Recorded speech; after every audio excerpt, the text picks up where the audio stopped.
I'm Jeannie Dodson-Edgars. I'm a master gardener in Santa Fe. I'm a master gardener on Cape Cod, and I'm a master gardener in Portland, Oregon.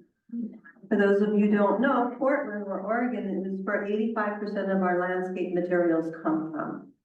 It has an incredible climate in the Willamette Valley, and as a result, there's a broad range of things that can grow and ship out. When you think about the cold in the Ohio, in the Midwest, that's where a lot of the cold hardwoods come from. So when you're a gardener, and when I go walk in my garden, I walk in my garden because I'm trying to figure out what's going on. All right? So this year, the zones changed. Did you know that? No. So you're now in zone 7B, which means the low temperature will be 5 degrees Fahrenheit. Zone 5, which is Santa Fe, is minus 20. And when we had 2 weeks of very cold minus 20-degree weather in Santa Fe, the trees literally burst apart. Too cold for them. It was colder than it was normally, because normally it'll reach 20, no problem, but this time it was a problem because of other things going on. The soil is poor, we've had death from trees, blah, blah, blah. And so everything's kind of compromised. So when you get one of those extremes, it can take out plants. Well, we had an extreme this summer. What was that extreme we had? Drought, dry, what was the key factor? Heat. The heat was so intense that what did it do to our pom-pom hydrangeas? Have you seen them? Walked around town and seen, what did it do to the pom-pom hydrangeas? It burned them. July, heavy heat and humidity. So when you have a leaf of a plant, it's like, I'm a leaf. And underneath it, it has little mouths called stomata. And the stomatas open and close in order to allow the plant to breathe. Bring in things, let things go, bring in things, let things go. So when the humidity is 120 degrees, or 120% like it was this summer, or 99 or 95, when it was that humid, the stomata, as far as they were concerned, that was water, that they were now living underwater. But when a plant is underwater, what does the stomata do? It closes. It says, I'm not going to be breathing because I'm underwater. So that's what happened to our hydrangeas. They stopped breathing. And I had 3 that died out of 17 pom-poms. But then there's a brightness. You have to know your native plants and the plants that grow well here. The Cape is famously known for its hydrangeas before we had change in climate. At the turn of the century, to share how changed the climate is, in the 1900s, early 1900s, there was ice flows between Nantucket, Martha's Vineyard, and the Cape. You seen the ice flows lately? There's somebody right. So have any of you been to Maine lately? Okay, in Maine, we have the sugar maples. They love cold weather. It's getting warmer, they're dying. Oh, wow. Gee.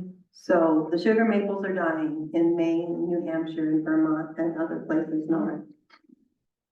So you go, well, might as well just give up. I'm not going to garden. But what all this tells you is that it's changing your plant choices, the kind of plants that you can grow. So when we changed from a 6A, 6B in East Sandwich to a 7, I planted a camellia. It's an evergreen. It's beautiful, and it was an experiment because it is not a zone 7. It's not a zone 6 plant. It's a zone 7 plant, which means it needs it a little bit warmer, needs a little bit longer growing period. From the first frost in the fall to the last frost in the summer, that's your go to bed period. Between the last frost in spring and the first frost in fall, that's your growing period.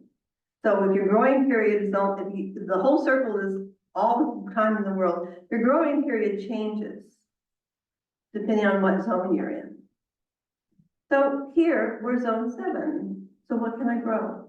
What can I not grow? So have you, any of you grow paniculata hydrangeas, the ones with the cone shape? They're about this long. I meant to bring them. Yeah. Are they burned? No. No. Why are they not burned? Why didn't they get burned like the others? They can handle the heat, That's possible. the shape of them. When they are growing, the shape, not the shape, but think about what does a paniculata look like in July and what does it look like now? In July, you have a lot of foliage. And we've also learned to plant our paniculatas in partial shade. So now I suggest you take all your pom-pom hydrangeas, get some really strong guy, not you, and get a razor shovel and dig up those hydrangeas and put them in the shade, and they will be fine. So that's the adjusting to climate change. So when I go into my garden, I kind of go, what do my plants need? And why do they need them? So one thing plants need is good soil. Here's the beginning of soil. Go ahead and pass it around. All that is leaves and grass clippings. I don't put anything on my lawn, by the way. I have a Santa Fe lawn. And this is what it looks like 2 years later.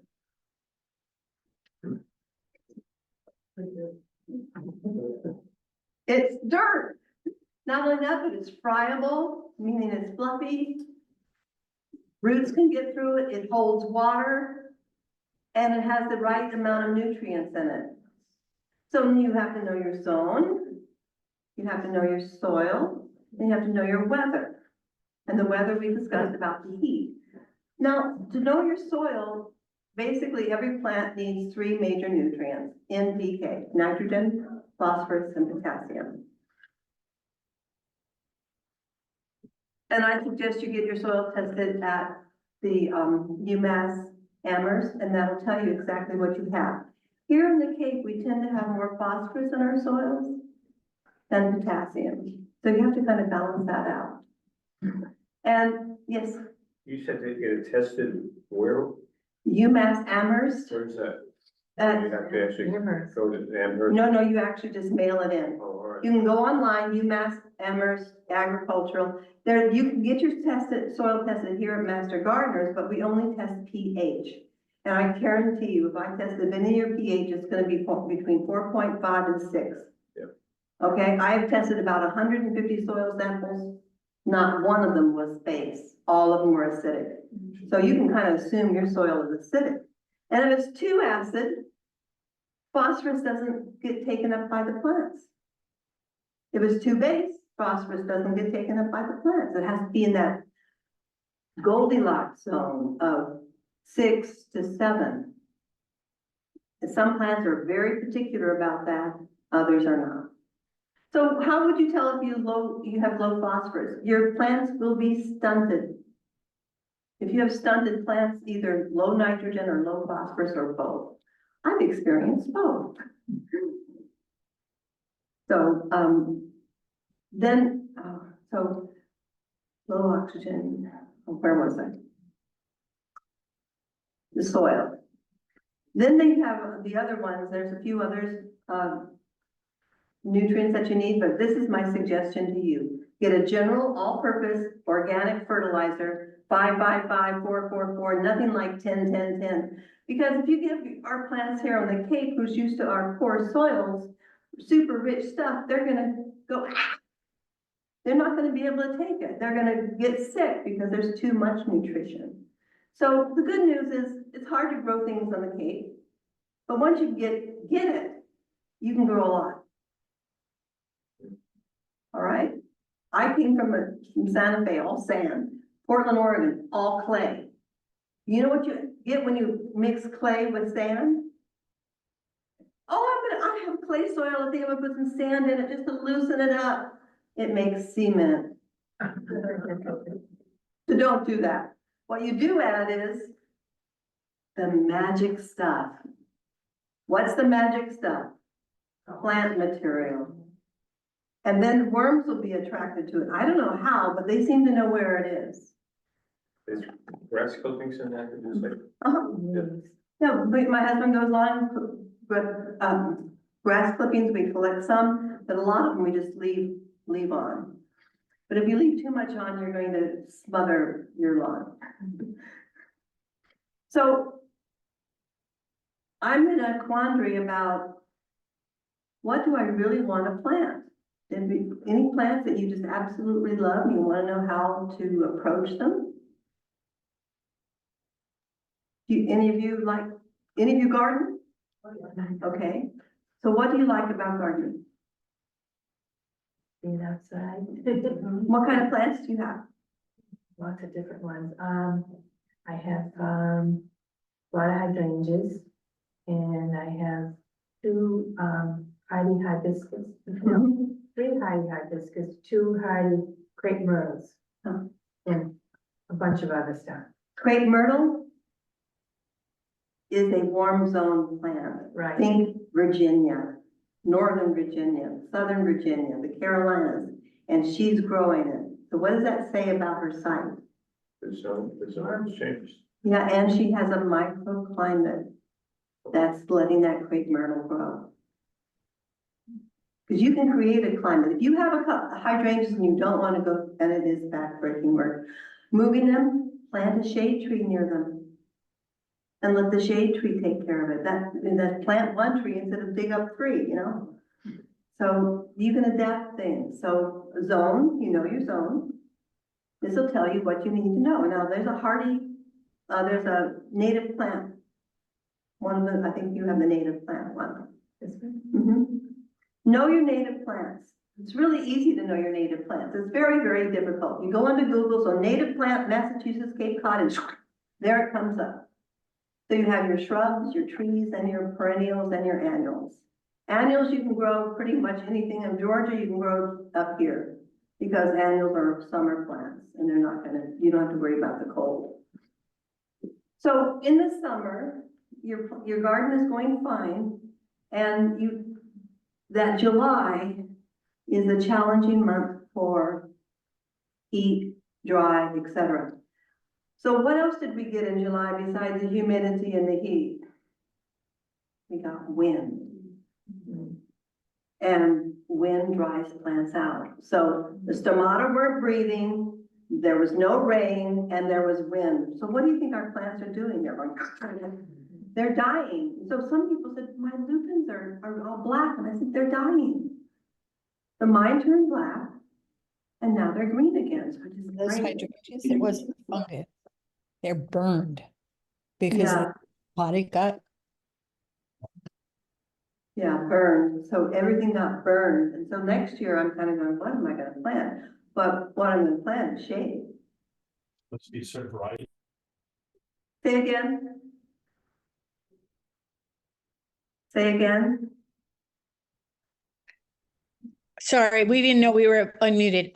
He just said, was it a specific variety of, the hydrangeas that were burned? It was all of the pom-pom varieties, or? It was the macrofolias. It was the max, the big one, the big pom-poms. Not the oak leaf or the paniculata. And I have both of those, and I'm not going to plant any more pom-poms at all because of the change in climate. And also I'm moving to Oregon.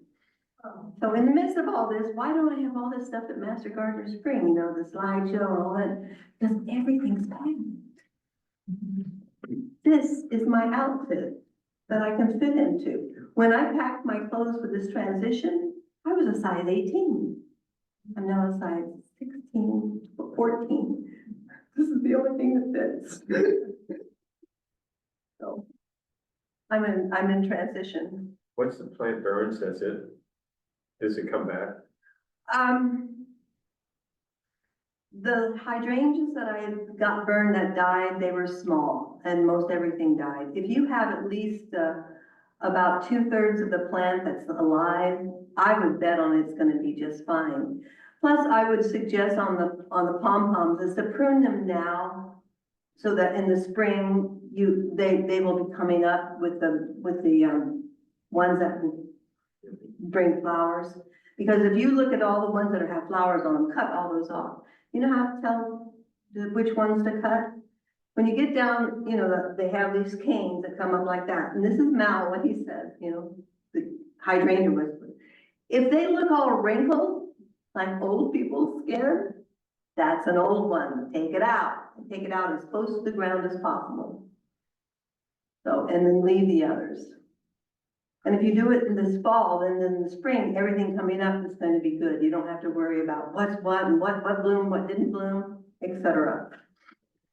So I'm a lazy gardener, that's why I think of all this stuff. So this summer, I planted a vegetable garden. And then the humidity hit, and I couldn't stay out in the garden at all, and I lost my entire vegetable garden to weeds. So plant what you think you can take care of, because we're gonna have heat again next year. Even as long ago, as short ago as 6 years, we didn't have this humidity. So we're gonna have to learn how to deal with it. You know, not only our bodies, but our plants. And so if you have a humidity situation, you need to cool your plants down. And again, shade might be what we do, or sometimes I just sometimes spray them with a light spray and do it soon enough that, like around 11, so that they can dry off before the evening so they don't get fungus. Because that's the other thing. If they're not too dry, they're too wet. And if they're too wet, they have fungus all over them. And then you use something for the antifungal. There's a natural one. I can't, as a master gardener, I can't tell you what the brand is, but just know it's an antifungal agent. It is OMRI certified, which is organic, and you can use it. And let me see if I missed any of my points. So this is my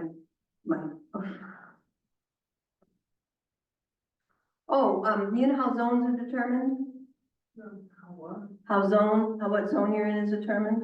It's historical data of first and last frost and temperatures, so that's interesting. I thought that was interesting. Seems too hot, too cold. Oh, one of the best things you can consult is a farmer's almanac. It'll tell you what to grow, and when to plant it, and what temperature they want to be planted at. Because if you read the seed packets, it'll tell you what temperature it wants to be planted at. So as soon as the soil reaches that temperature, you can plant. And the magic from vegetable gardens is 50 degrees. It's not 50 degrees up here, it's 50 degrees in the soil.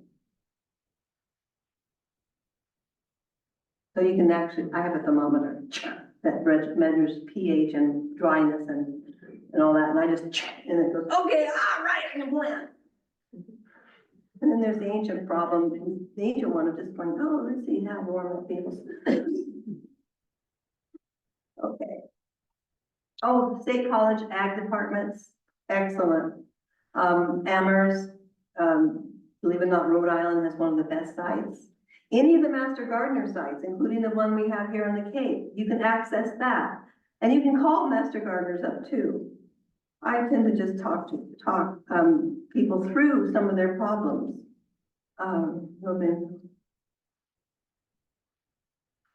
Okay, got that.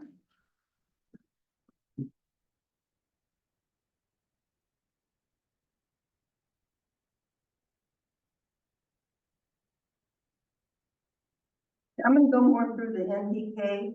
So if you want to take notes, here's the top time to take notes. Nitrogen.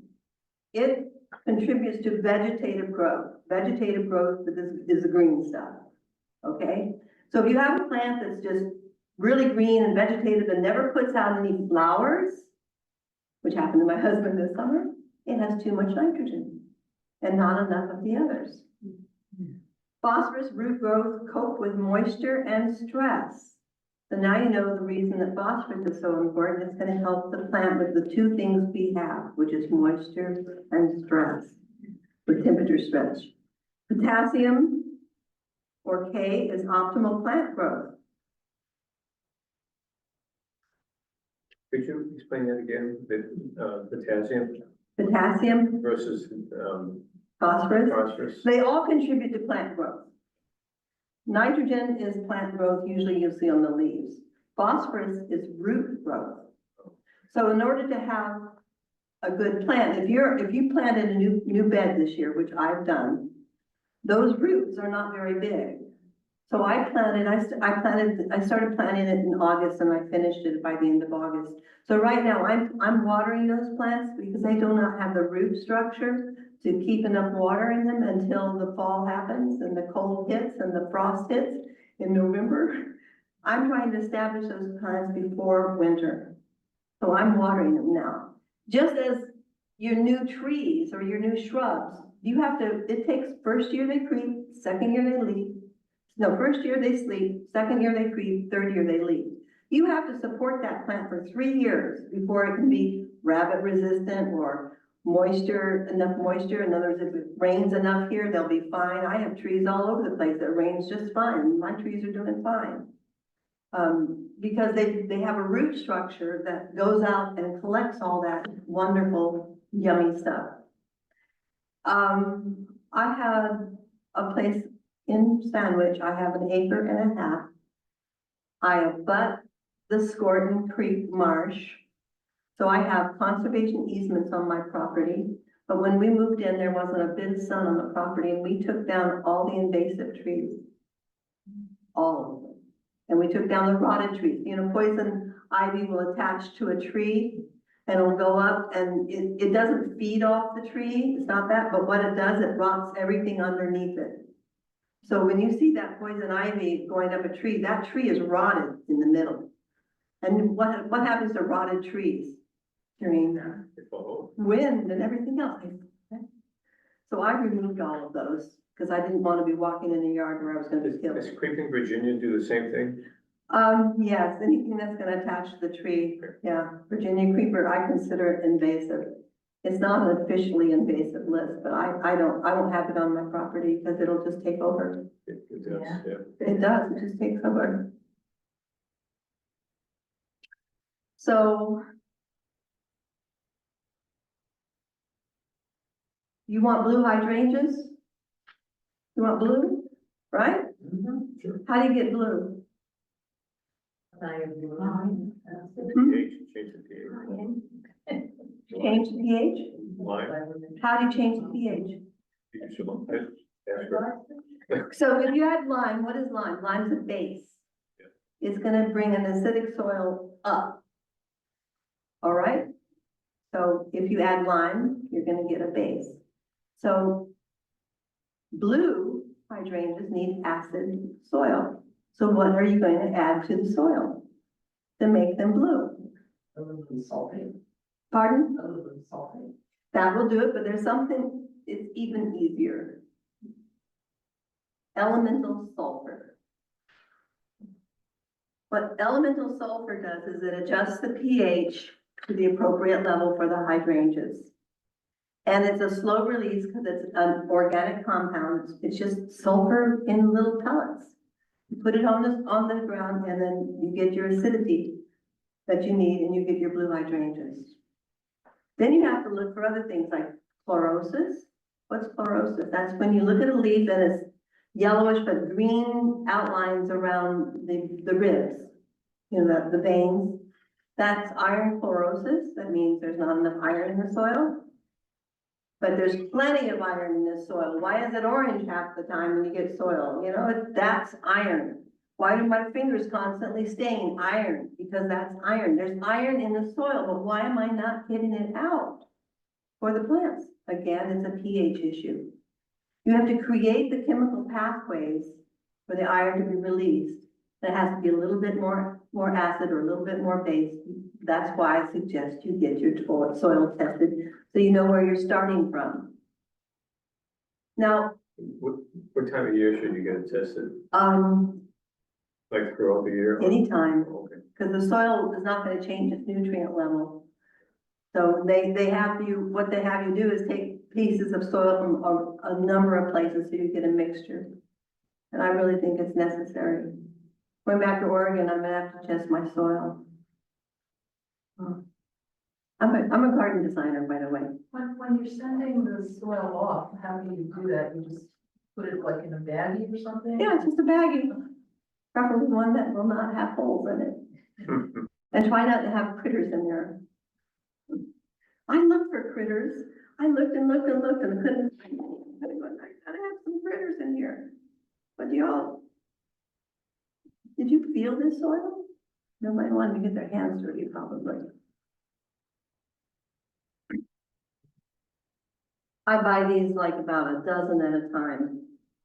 And they go in the washing machine just fine, by the way. They don't keep your hands clean. Okay. The way you can help clay soil is when you do this to it, it sticks together and it doesn't fall apart.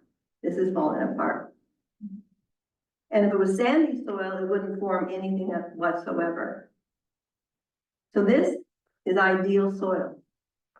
This is what you want.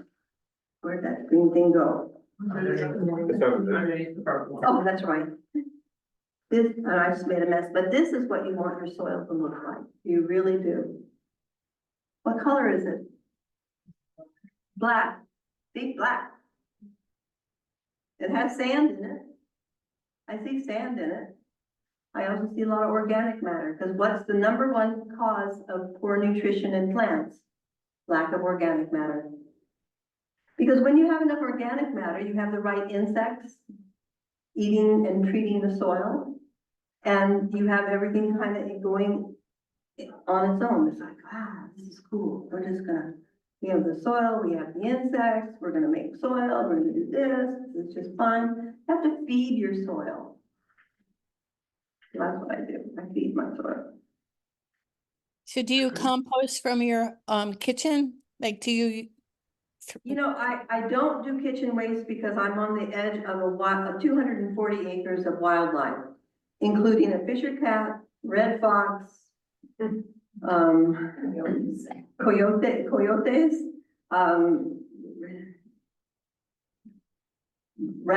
I have lots of things that eat other things in my yard, and I don't want to attract them, the raccoons and the skunks especially. And then the groundhog, we just loved it when he visited us. My neighbor said, "Get rid of him." I said, "Yeah, but I can't kill him. I can't kill him." So I relocated him to a better location.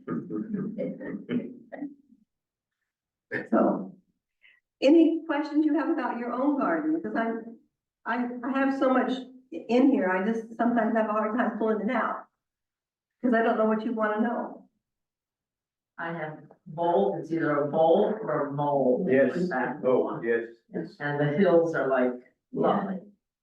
We have those too. We have. And I don't have a cat anymore, so I would put traps out. traps out. Yeah, in Santa Fe, we had a really big problem with critters. But our critters were not only voles and moles, they were cougars. Cougars? Cougars, they don't have that. Mountain lions. Oh. They don't dig the holes. No, they don't dig holes, but they chase other things that dig the holes. But they should eat the moles. You know, the more predators you have, you attract coyotes, you know? Come eat these voles.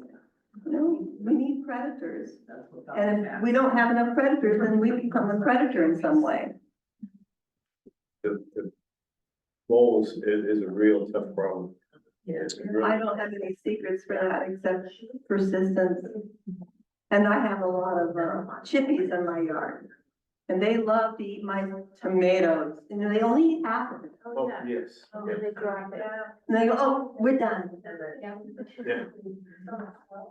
So I have to grow enough to feed them and me. So, This, Yeah. what is this stuff that, it rolls something like, stone. It's an oil, it's like a, Yeah. castor oil. castor oil. Moles they don't like the smell of it, so if there's some way of putting it down in an area, they'll go away from that area, Oh, that's good to know. but it's not easy. Nothing's easy in the garden area on the Cape. But that's the only thing so far that I found out, that they don't like the smell of castor oil, so they'll stay away from wherever it is. Oh, It yeah. doesn't last forever. It's a tough problem. It really is. It When I really had my is. cats, I had no problems. I used to get a bowl every morning on my. Well, get some more cats. No, the coyotes got it. Oh, You yeah. know, I understand, yes, ma'am. Well, I have a couple different varieties of roadies, Mm-hmm. and one of them, there's a couple traditional ones, but then I have several of the smaller leaf ones. Mm-hmm. The name is escaping me right now. Experts, they're small leaf. So, you know, all azaleas are rhododendrons, but not all rhododendrons are azaleas. Well, none of them are doing well. Yeah, rhododendrons had a hard time in some cases. Mine were in the shade. Do you have a shade?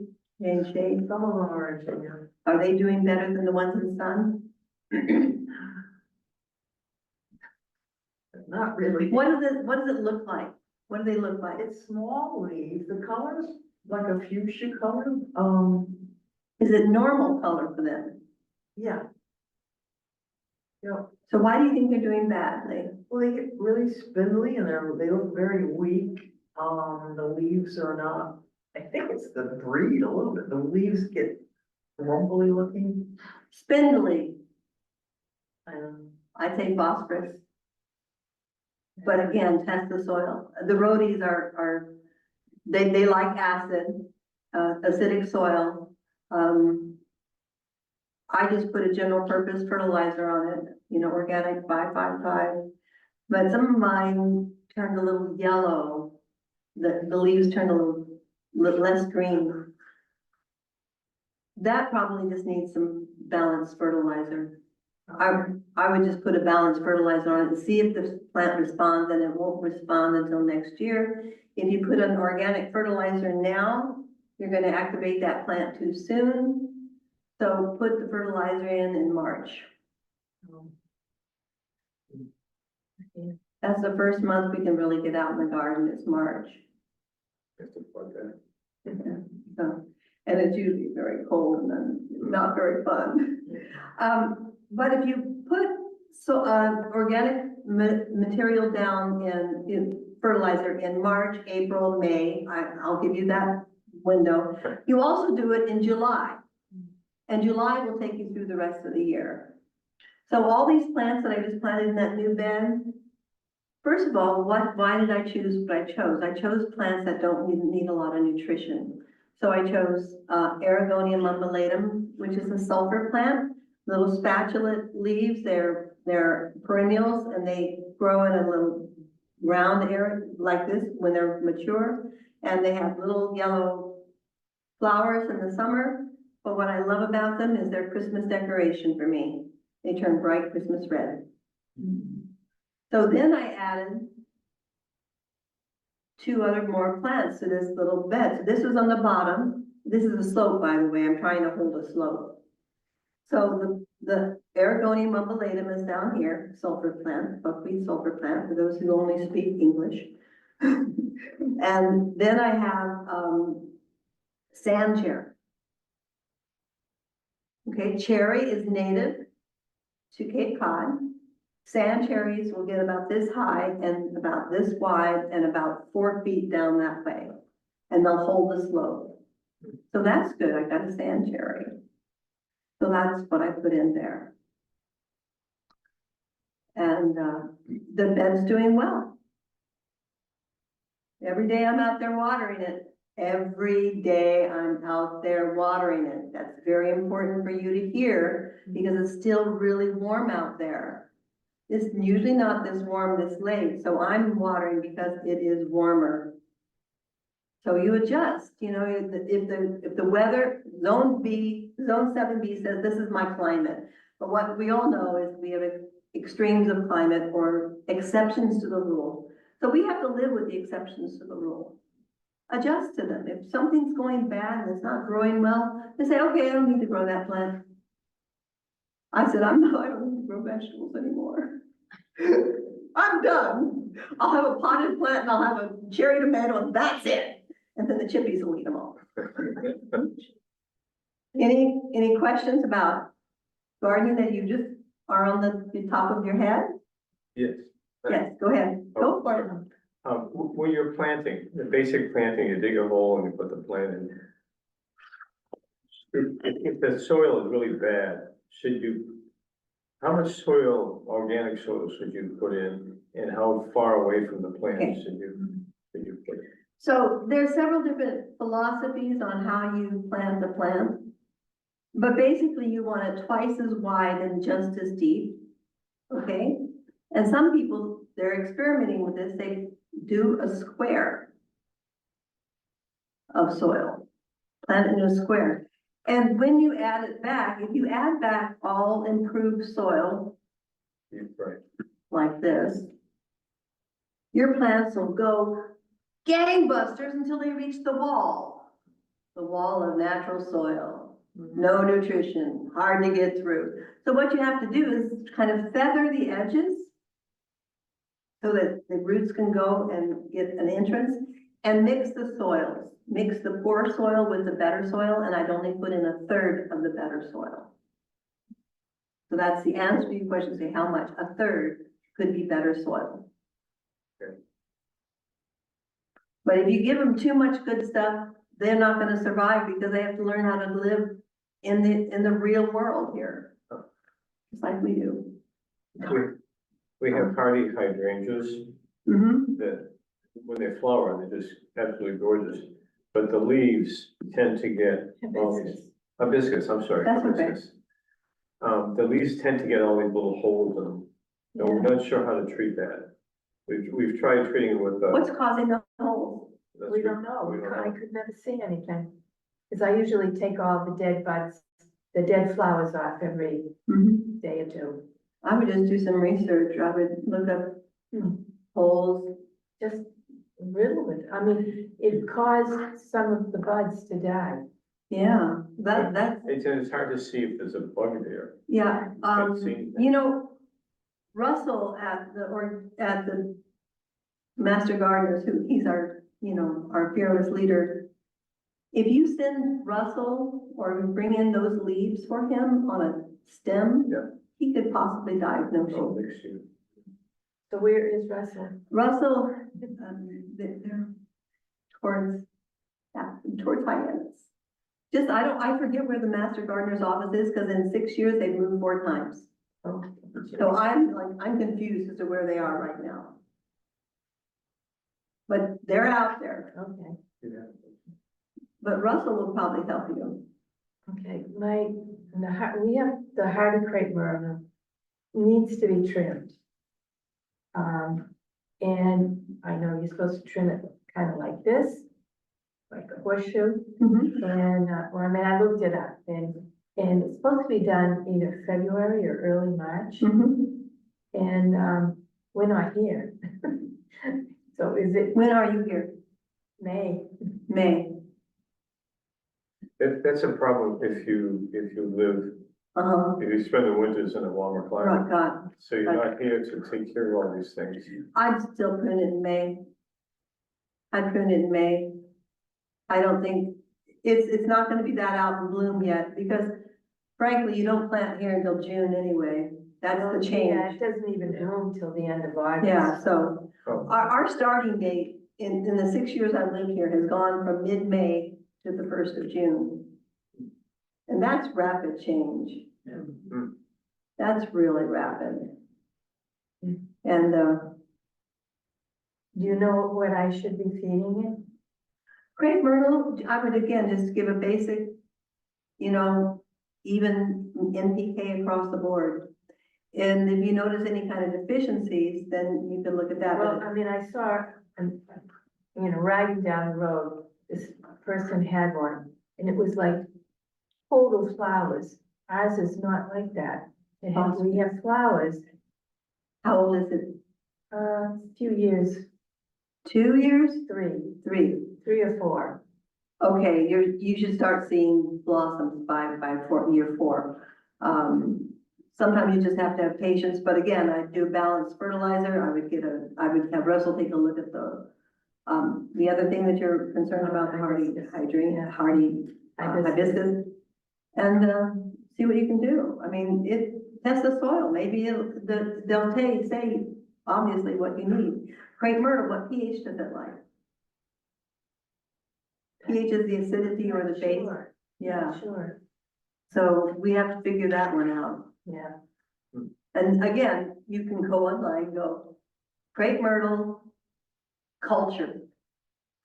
when you talk about a plant's culture, that's what's needed to support it to live. Oh, okay. Okay, so that's, Culture, okay. and there, this is an official, Cause they're so beautiful when they Yeah. bloom. I mean, we have blooms, but not like this lady's that I rode by, like, hers was just covered. And so where's your warm spot? Where do y'all go? in oh, winter? Florida.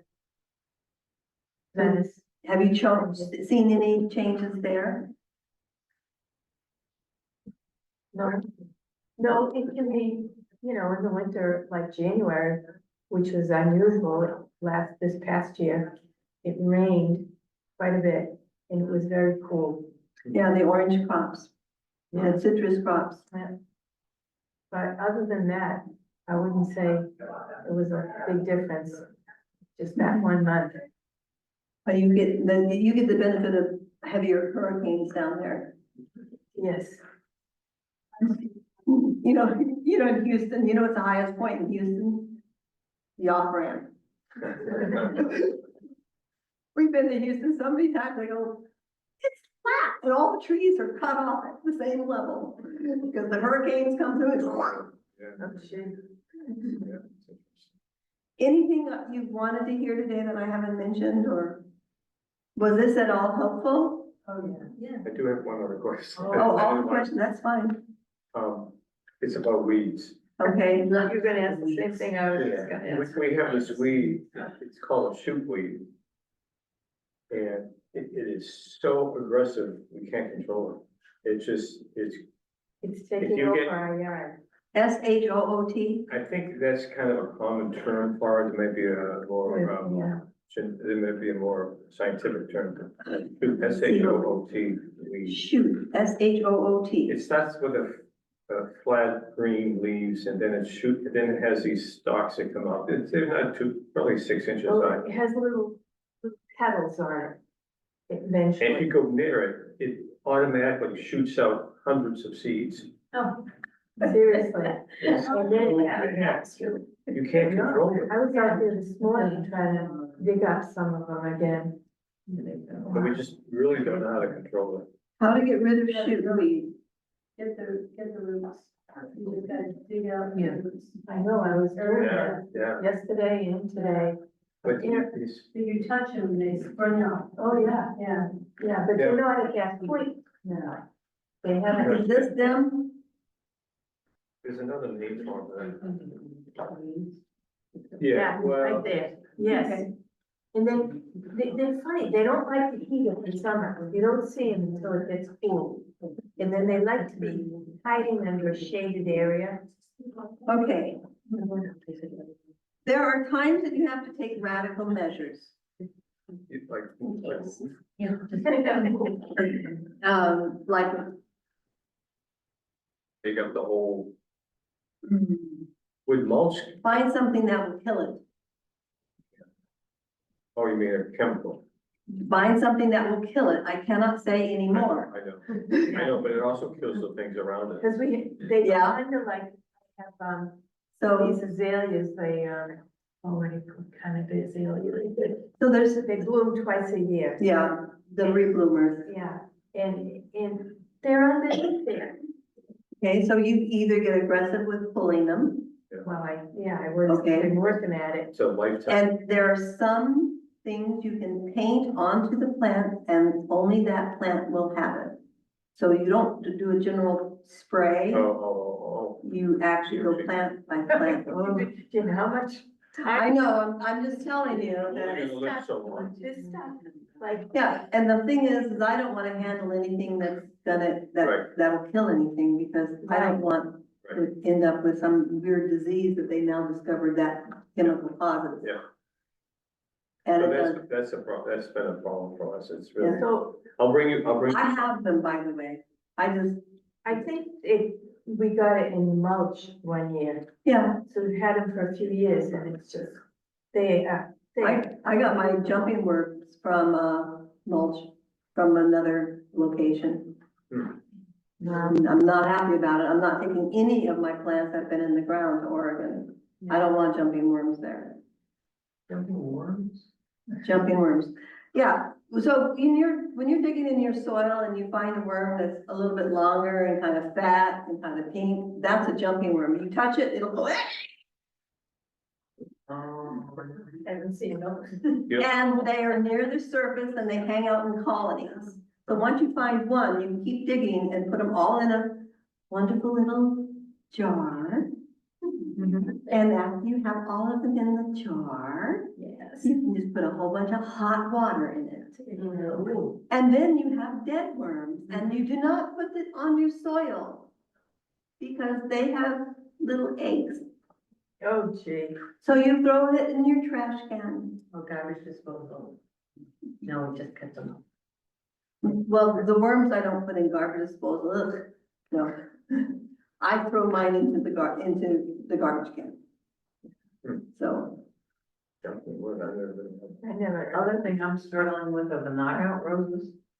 yeah, and your knockouts aren't knockouts, They're kind of yellow and nitrogen. nitrogen again. Okay, because I put the rose tone on it and I thought that's an organic. Yeah, and that's what you should be using, but if you have extra need for something that's gonna make the leaves green, unless they're older leaves, because they will naturally yellow with age and drop off the plant. Okay, If they're new leaves and they're yellow, then you probably have iron fluorosis going on, or you need more nitrogen. So you look for the veination in the leaves, if there's these red, not red, green veins in the leaf, oh, that's chlorosis, lack of iron uptake. Notice I don't say lack of iron uptake. okay. So How you, do you say, spell that, please? chlorosis, CHLOROSIS,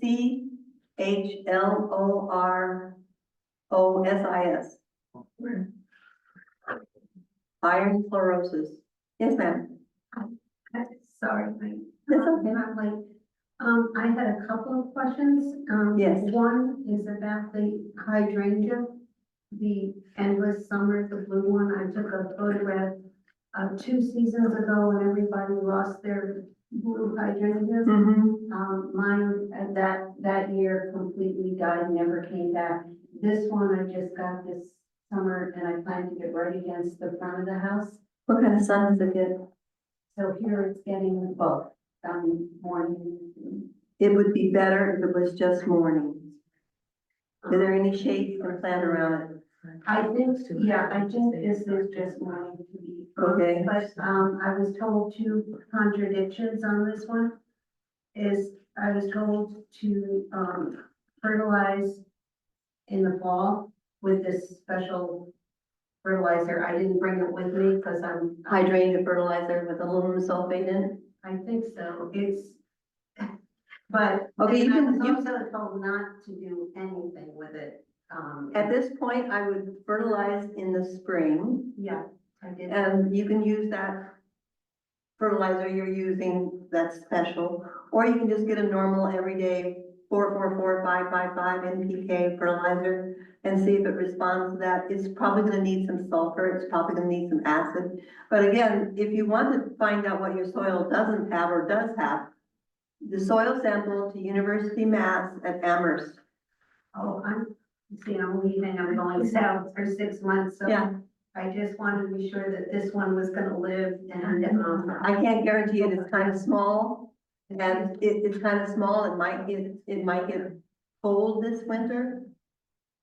In other words, it might freeze, because the stems are very narrow, small, and I don't know how much root structure. When did you plant it? I think, in August, actually.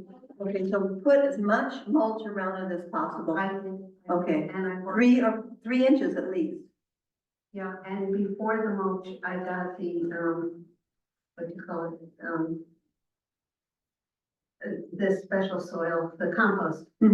So I put the compost Well, in. you've done all the right things. Oh, Okay, but the compost around the plant is going to protect the roots. You want to keep the roots warm. That's why wrapping your plants in muslin or whatever people in New England do doesn't do any good. Because the pots are where the roots are, and you have to really get them warm. And if you don't have warm roots, you're gonna have a dead plant. You know, warm roots fly. Two questions for you. I have some swamp azaleas. I don't have a swamp, but I have swamp azaleas. They're native plants and I like them.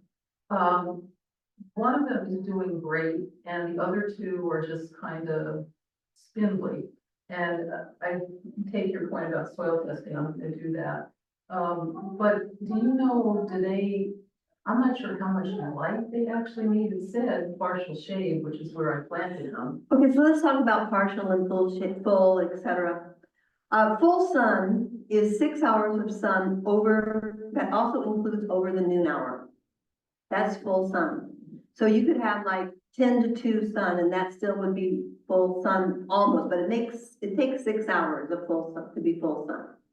Okay, so if you have morning sun, it's less intense. It's also the best time to get your vitamin D because it's not going to burn your skin. You should get out in the morning sun, you get your vitamin D, especially on your chest, because this is where it's best. Oh, by the way, I'm an RN too. Isn't that disgusting? I know all this stuff about it. Anyway. Where were we? With the swamp azaleas, and you were I was asking, if they're in partial shade. Okay, That's so much that's right, partial shade. And then if you have afternoon shade, that's a hotter sun. That's the sun that dries things out and burns things. So my hydrangeas that all got burnt are facing west and south. Because when they were planted in '87, when the house was built, we didn't have this climate that we have now. They were fine. And I asked Mal, I said, they seem to be doing fine. He goes, shh, don't tell them. That shouldn't be growing there, but I lost 3 of them, the 3 smallest ones, so it just took another year. Well, so do you think I need to move these to more sun? Is that? No, they have partial sun, azaleas, right? No, they're. Oh, pardon, Well, they're swamp azaleas. swamp azaleas. Yeah, What do they like? What does it says they like? says they like partial shade and moist soil. Okay, so then you're more on the morning sun only and shade the rest of the day. Okay. And you can have filtered shade. That'll do it too. Which means plant things that'll grow shade. We're gonna be needing more shade trees. And the plants that are native plants on the Cape today are not the same plants that'll be here 15 years from now. I think this is a native plant.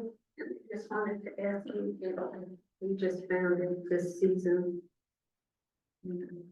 Well, Oh, no, not that one. Those are my lilies. This one. oh, this is a pokeweed. It's terrible. Invasive, cut it down, throw it, don't put it in compost, throw it in the trash. But I thought the birds love it. No. Well, if you want to save some for birds, go ahead. I just take mine out. Right. I'm a bird person, so. Oh, I'm a bird person too, but I would give my birds other things besides pokeweed. And what did you call it? It gets this high. Oh, it is already. Yeah, it's pokeweed. P-O. Like poke Sally. Oh. I'm also a southerner, folks. Oh my God, she's in New England. I think DPW planted it, because we didn't. Oh, it'll fly in. And then this is my lilies from my garden, my flower gardens, and I didn't know, I was also told two different things. As you can see, they're now dead, but I have a few of these and they're very large and they're several years old. And they're very beautiful, but, I was told to dig under the ground and take out the, not the roots, that there are, divide them in half. Divide them. Okay, the easiest way to divide them is have someone else do it. Yeah, I'm not doing that. Yeah. So nothing. So you have your plant and it's in the ground Yeah, and you dig the plant up, okay? no, I'm not. Well, I'm just telling you what needs to be done. This is the instructions you give to the guy who's gonna do it for you. He digs the plant up, or you can just go to the plant and take a shovel and right smack dab in the middle, chunk, cut it like that and take that piece out. And then you can cut it again, depending on how big it is, and plant those things, and you can leave the one in the ground. That's how you divide a plant. Okay, so nothing with the seed, nothing with the. No, Okay. it's the roots that matter. Okay. And what do roots love? They love phosphorus. Oh. My problem's gonna be getting the. There are a lot of landscape companies out there that have young men that No, can I do it have, for you. he's from the other end of the tape. Yeah, Okay. I used to do it all until this summer, and this summer I said, I'm not doing it all anymore. You know, the arthritis is, you know, more present. And actually, I'm more lazy. I have a lot of plants in containers. Uh-huh. I have hosta, I have 2 hydrangea, I have rosemary. Mhm. What is the best way to overwinter them? Get them together Okay, in a warm, sunny spot with no wind. okay. We put them in a sheltered location that's a little bit shady, but we don't have any that are really sheltered. You want to keep them as warm as possible, but you don't want them in full sun, Right, because then they'll burn. yeah, You just want to keep them as warm as possible. If I have a deck on my house and I have, you know, what I do is I just shoved them all in one corner, so the house was actually protecting it from wind. mhm, And then I just got them all together. I didn't wrap them with anything. I just put them all together and then just left them. And then this summer or this spring, I pulled them back out. okay. Would that apply to like a fig tree too? Because I have a potted fig. Yeah. You can do that Uh-huh. instead of bringing it inside? Uh-huh. If it's the right kind of fig, is it the brown turkey fig? Yeah, it's its own 7 plant. I know because I have one. Actually, I have 3. 4. I have one in Oregon too. So, Is it better to water a plant like sprinkle or versus a hose that you put around that drips? Does it make any difference? yes, it does. I do drip and I do it for 45 minutes at a time. So what you do is you soak the soil, okay? And then you don't do it for another, 3 to 4 days. Then you do it again. And it also depends on what you have. Vegetable gardens, I would water every day. My ornamental gardens, I Soaker won't. with a soaker Soaker hose. versus Anything overhead is gonna give you fungus. oh, You're gonna create a perfect climate for fungus and eat up your plants and destroy your garden. So the hydrangea that I showed you the photograph of, I'm not gonna be here, so then I guess nature just has to. That's why I said mulch it heavily. The roots, keep the roots warm. That's all you have to worry about. If it dies on the top, it's okay, for the roots will send the shoot back up. Right. That's what I love about these plants. And if you have a good root structure and the whole top of the plant is gone, you can cut it down to the ground and see if it comes back. Anybody here have 9 bark in their garden? Yeah, it's a beautiful plant. You can take that to ground every 3 to 4 years. Just cut it right at the ground. And they're beautiful. They're arching shrubs and they have purity flowers and they're red and they're native. Plant 9 bark, Physocarpus.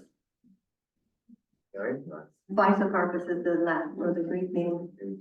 But No, I never heard of it. oh, 9 bark is wonderful. There's about 6 or 7 different kinds of 9 bark. How do you spell 9, number 9, it? Yeah. bark.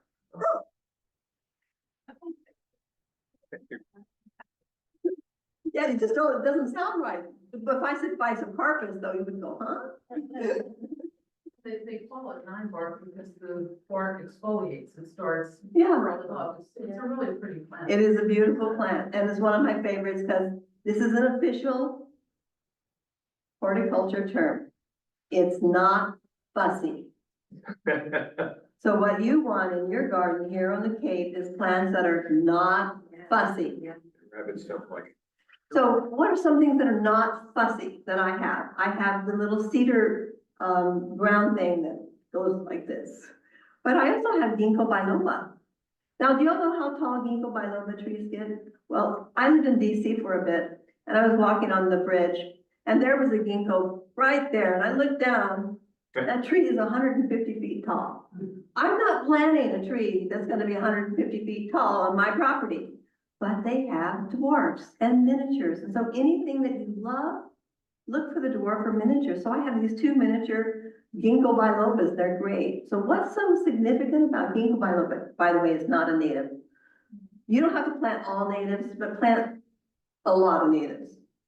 Why would you want to plant natives? They're adaptable. Bees, They work with so bees, Birds. Birds? Birds and the bees. So you could plant non-natives and still feed the birds and the bees, but what about our native plants? What's different about planting natives? They do better. The birds know that food's in Yeah. their source. Yeah, it's what the birds and the bees here need in order to survive.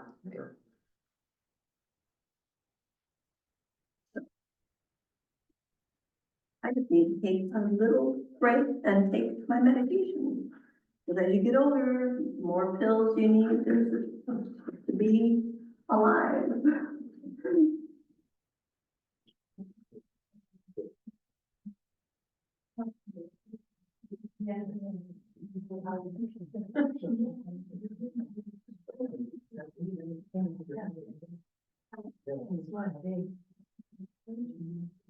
Thank you for the break. It's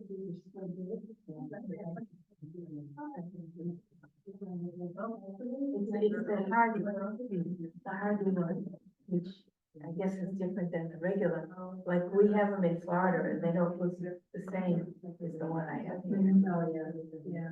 Florida, you have a soft humidity, warm humidity that's just really nice in the winter.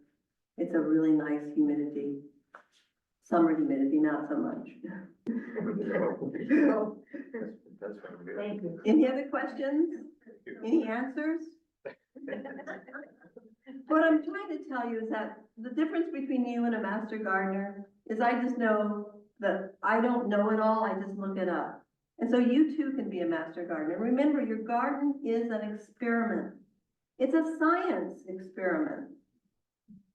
I have heavy duty chemistry in my background, 2 years, inorganic, year of inorganic, a year of organic. Then I had biochem. But she's a nurse, why'd she take all that? Because I went to UCLA School of Nursing and they thought we all were smart, so we needed to take these courses. UCLA, University of California, Los Angeles. Small school in Southern California. Yeah, right. It's too big. I would rather go to Swarthmore. I would. Yeah, and my daughter went to Smith, so that's the kind of school I wanted to go to, but my parents were normal, everyday human beings that didn't have a lot of money, and I went to state schools. So we were not born with a silver spoon in our mouth. My father and mother both lived on farms, and during the Great Depression, they had food. So that's kind of like why I went to state school. These books out here, you can take any of them and own them, you can have them. So if anybody wants these books, go for it. The Organic Gardening Guide, the handbook, it tells you everything you need to know. Why is she giving away this? Because I don't want to pay to ship it. Yes, I'm from, in my adult life, I'm from Portland, Oregon. And I need to go home. I sold my house here in like 3 days. Because I tried to sell my house in Oregon and then Intel and Nike messed the world up for me. You all don't realize it, but when Intel lays off 3,000 people in Portland, Oregon, in my neighborhood, 3,000 houses go up for sale. And what happens is all the housing prices bottomed out of the market, like $80,000 to $100,000 per house. And I said, I'm not gonna sell my house and not make any money and lose money on it. I've owned it since 87, or since, 97, pardon me. So I said, I'm gonna move to Oregon, I'm gonna sell this one. This one sold in 3 days and I got a boatload of money, boatload. Which is good for me because that's my retirement. So. Thank you for having me. I hope I helped you out. I'm kind of an ad hoc talker. You know, I like to walk around the garden and look at things and say, this is what you need to do. This is what you need to do. My girlfriends love it. I said, this is all things you need to do. And they go, yeah, too much. So thank you. Thank you.